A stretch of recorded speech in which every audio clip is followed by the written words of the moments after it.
औसा तालुक्यातील वानवडा गावात गेल्या 73 वर्षापासून सुरू असलेला अखंड हरिनाम सप्ताह व ग्रंथराज ज्ञानेश्वरी पारायण सोहळा यंदाही मोठ्या भक्तिभावात संपन्न झाला। धार्मिक परंपरेचा वारसा जपणाऱ्या या गावात सप्ताहादरम्यान भाविकांची मोठी गर्दी पाहायला मिळाली।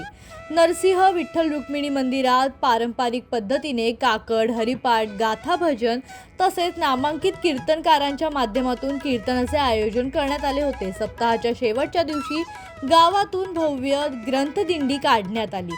महिलांनी डोक्यावर कलश घेत फुगडी खेळत हरिनामाचा जयघोष करत वातावरण भक्तिमय केले।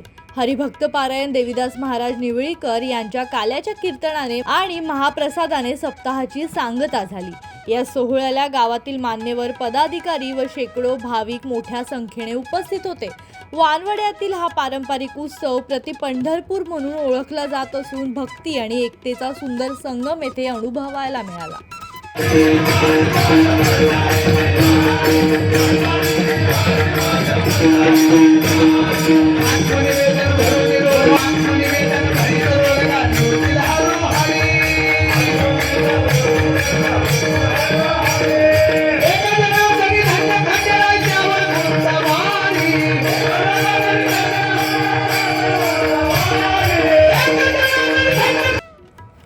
जीवन जाधव, जनशक्ती, औसा।